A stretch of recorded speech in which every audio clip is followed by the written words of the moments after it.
Magandang araw po. Welcome po sa aking channel, Lognay TV.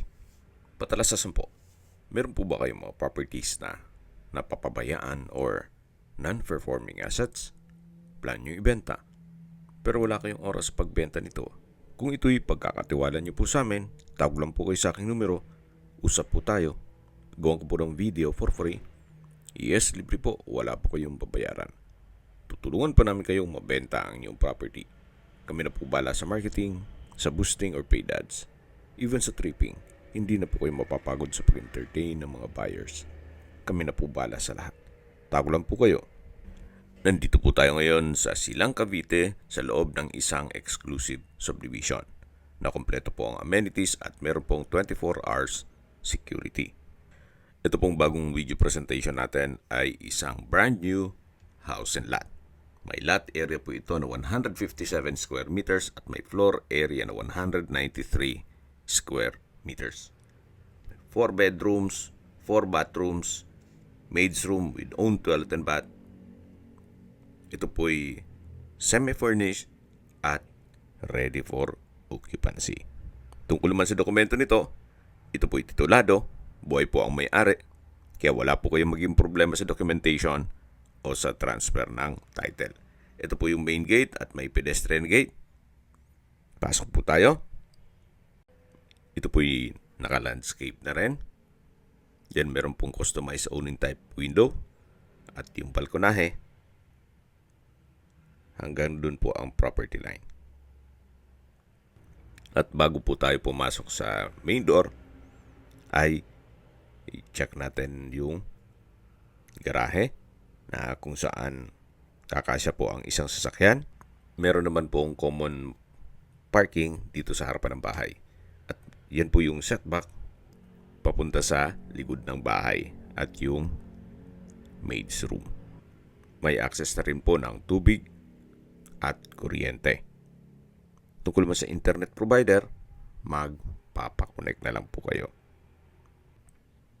Dito naman po ay pwede po yung mag-garden or pwede pong gawing open lanai.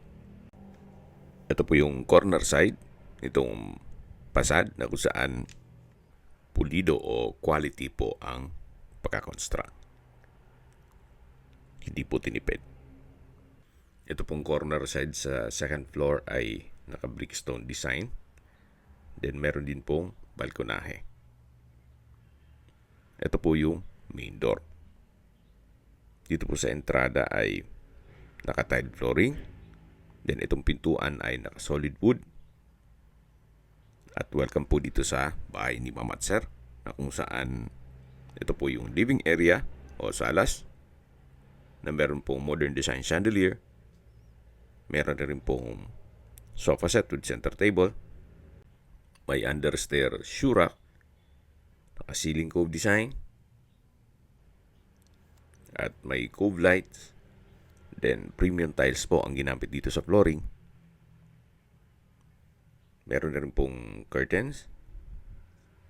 At yan po yung hagdan na kung saan naka-concrete staircase at wooden handrail.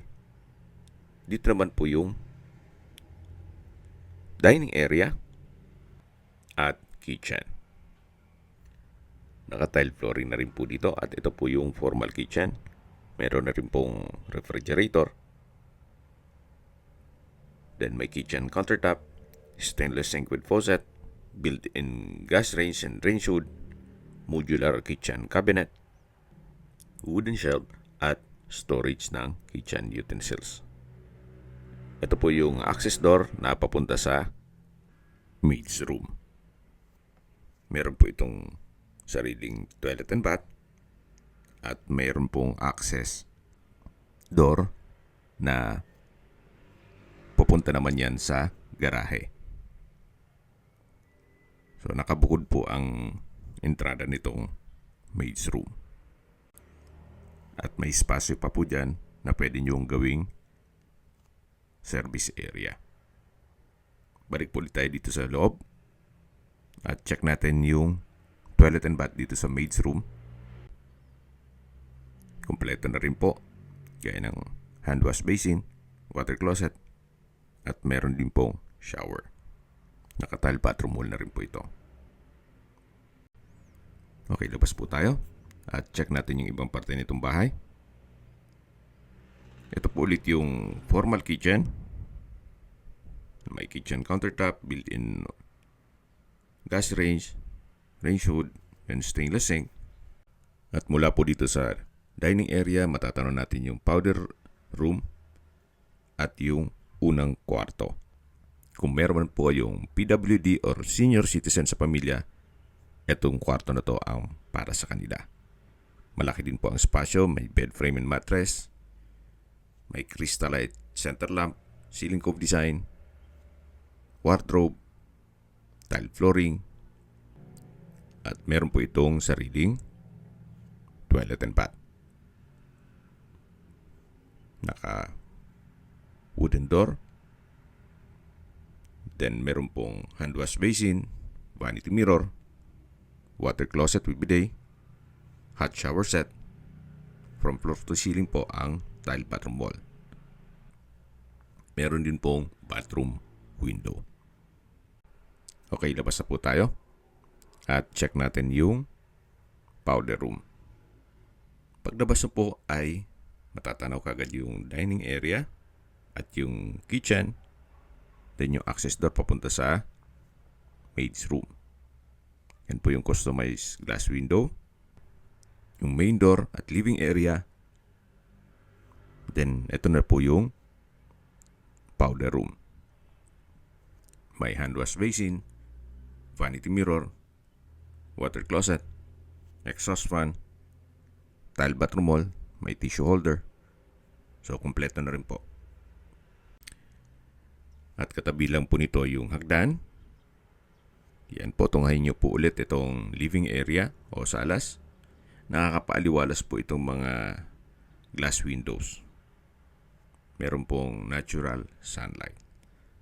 Ito po yung hagdan na kung saan naka-concrete staircase, then wooden handrail, at tubular railing. Meron din pong modern design na chandelier. Malaking bagay po itong staircase window na nag-serve as natural sunlight. Akyat po tayo, samahan niyo po ako. Yan po yung hagdan papunta sa attic. At nandito na po tayo sa second floor. Check po natin itong unang kwarto na naka-solid wood door. Then napakalaki din po ng espasyo. Naka-tile flooring, may customized window, may wardrobe, ceiling cove design, crystalite center lamp, may mga curtains rin po at wooden rack dun sa dulo. Bali po, ito po yung pangalawang kwarto. Lipat po tayo dito sa third bedroom na naka-solid wood door din po ito. At sa espasyo, sakto lang. Hindi naman siya ganun kaliit at hindi naman ganun kalaki. Naka-tile flooring, may customized glass window, naka-ceiling cove design, may center lamp, then may mga curtain na rin po ang mga glass window at meron pong maliit na wardrobe. So ito po yung third bedroom. Yan yung pangalawang kwarto na naikutan na natin. Yan po ulit yung hagdan. At bago natin pasukin yung isang kwarto, ay check natin itong common toilet and bath. Na meron pong hand wash basin, vanity mirror, water closet, overhead shower, bathroom window, tile bathroom wall. So, kumpleto rin po. At lipat na po tayo dito sa fourth bedroom o master bedroom. Napakalaki po ng espasyo. May mga customized glass window, may split type aircon, bed frame and mattress, tile flooring, then may access door papunta sa balkonahe, at meron po wardrobe. May sariling toilet and bath din po ito. Naka-solid wood door. Then same setup lang. Malaking hand wash basin, vanity mirror, water closet, hot shower set, bathroom window at from floor to ceiling po ang tile bathroom wall. Tunghayin niyo po ulit itong master bedroom na napakaliit po ng espasyo. Ito po yung solid wood access door na papunta naman dito sa balkonahe o terrace na kung saan hanggang dito po sa dulo. Mapapansin niyo po, kahit po dito sa taas ay pulido po ang pagkagawa. Ito po yung naka-spandrel ceiling. Then, meron pong wall lamps. Naka-tile flooring na rin po dito sa balkonahe. At babalik na po tayo dito sa loob. Kung saan ito po yung master bedroom. Labas na po tayo. At check na natin yung attic. Napakaganda po ng disenyo nito na maximize nila yung spasyo. Kung big family po, pwede na po ito sa inyo. Dito po sa attic ay napakalaki din po ng espasyo. Pwedeng gawing another bedroom. Pwede pong gawing study room or office or stock room. Depende po kung anong magiging purpose nyo dito sa attic. Meron din pong chandelier. So, bababa na po tayo. Meron din pong owning type staircase window. At nandito na po tayo sa second floor. Meron pong 5-ring chandelier. Then, yan po yung tinutukoy ko na customized glass window dito sa staircase na nag-serve as natural sunlight. Then pagkaba po natin, nandito na po tayo sa may living area o salas na kung saan meron din pong sofa set, center table. Yan po'y freebies na ni owner. Then sa dulo po pala meron ding shoe rack dun sa may main door. Habang naglilibot po tayo, pag-usapan natin ang distance, location at travel time. Mula po sa Nuvali, ang distance is 3.3 kilometers at ang travel time is 7 minutes. Kompleto na po gaya ng malls, hotels, restaurants, banks, schools, church, mga business establishments at hospital. Yan po yung lagi kong binabanggit sa inyo na dapat nyo i-consider sa paghanap ng property, yung meron pong malapit na hospital. Hindi ko naman po sinasabing sakitin kayo. Yan naman po for emergency purpose lang naman. At mula naman po sa UST Santa Rosa Campus, ang distance is 14 kilometers at ang travel time is 26 minutes. Mula naman po sa Tagaytay, ang distance is 21.1 kilometers at ang travel time is 54 minutes. At mula naman po sa Calax, ang distance is 3.8 kilometers at ang travel time is 7 minutes.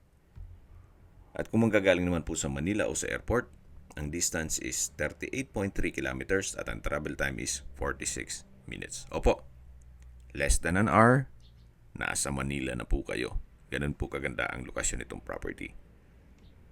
Okay, sa presyo na po tayo. Binebenta po ito ni owner sa halagang 17.5 million pesos. Kung may mga katanungan po kayo, tawag lang po kayo sa aking numero. At sa mga kababayan naman natin na sa ibang bansa, meron po akong Telegram. Sa mga iPhone user naman, may iMessage. Meron din pong Imo, Skype, Viber at WhatsApp. Same number lang po, 0917-316-3399. Sa mga nagtatanong naman po ng aming Facebook, meron po aming Facebook page na Nov9TV at Facebook Reel Video. Meron din pong TikTok at Instagram. May ibang YouTube channel po kami na The Nov9TV channel, Nov9TV Listings, Nov9TV On The Spot, Nov9TV Updates, at Nov9TV House Rental. Sana po naibigan nyo ang video presentation. Paki-like and subscribe na po sa aking channel para ma-update din po kayo sa aking future listings. Kung sakali po hanap nyo yung mas malaking sukat ng lupa, meron din po kami ibang listings na pwede nyong pagpilian. Huwag po kayo mag-atubiling tumawag sa amin, then let us know your budget para malaman namin kung anong property pwede namin ilok sa inyo. Sa lahat pong viewer, subscriber at nagtiwala po sa amin, salamat po sa suporta. Ingat po kayo lagi at yung pamilya. Maraming salamat po.